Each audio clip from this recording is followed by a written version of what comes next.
আজকে এই G+5 বিল্ডিংটাতে আপনাদের আমি একটা 3 BHK ফ্ল্যাট দেখাবো।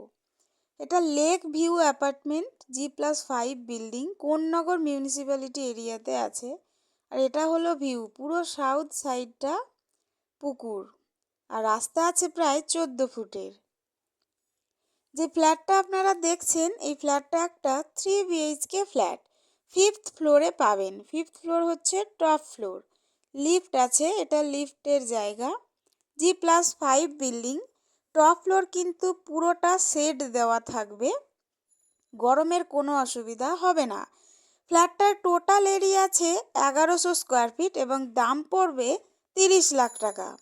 কোন্নগর স্টেশন থেকে এই ফ্ল্যাটে আসতে সময় লাগবে 5 মিনিটের মতো টোটোতে করে। ডিস্টেন্স আছে 900 মিটার। এই ফ্ল্যাটটার জন্য আপনারা যে কোনো ব্যাংক থেকে লোন পেয়ে যাবেন, SBI অ্যাপ্রুভ করা আছে। ফ্ল্যাটের ফেস আছে দক্ষিণ দিকে, উত্তর দিকে। আমি ঢুকবো দক্ষিণ দিকে মুখ করে।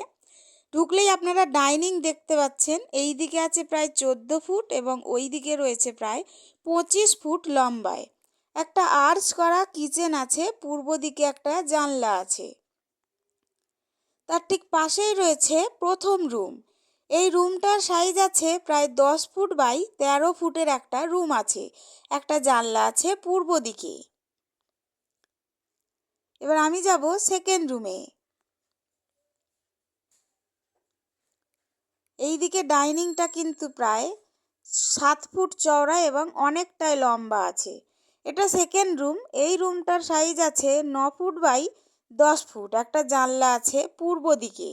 ফ্ল্যাটটার আপনারা পূর্ব এবং দক্ষিণ খোলা পাবেন। এখানে রয়েছে একটা বেসিন পয়েন্ট এবং একটা ওয়াশিং মেশিনের পয়েন্ট। এটা হচ্ছে কমন ওয়াশরুম, 4 ফুট বাই 8 ফুটের। এটা বেসিন পয়েন্ট এবং এখানে একটা ওয়াশরুমের পয়েন্ট দেওয়া আছে।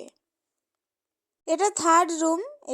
এই রুমটা থেকে আপনারা পুরো লেকটা দেখতে পাবেন। এই দিকে আছে প্রায় 14 ফুট এবং এই দিকে আছে 16 ফুট। এর সাথে একটা অ্যাটাচ ওয়াশরুম আছে 3 ফুট বাই 7 ফুটের। একটা জানলা আছে পূর্ব দিকে, একটা জানলা আছে দক্ষিণ দিকে এবং দক্ষিণ দিক খোলা। ফ্রন্ট সাইডে ব্যালকনি রয়েছে, প্রায় 12 ফুট লম্বা এবং প্রায় 5 ফুট চওড়ায় আছে। আপনাদের যদি ফ্ল্যাটের ভিডিওটা ভালো লাগে তাহলে একটা লাইক দেবেন এবং আপনারা যদি এই ফ্ল্যাটটা সরাসরি ভিজিট করতে চান তাহলে স্ক্রিনে দেওয়া নাম্বারে যোগাযোগ করতে পারেন। আপনারা যদি ভিডিওটা ফেসবুকে দেখেন তাহলে একটু আইডিটা ফলো করে পাশে থাকবেন। আপনারা যদি ভিডিওটা ইউটিউবে দেখেন তাহলে একটু চ্যানেলটা সাবস্ক্রাইব করে পাশে থাকবেন। ধন্যবাদ।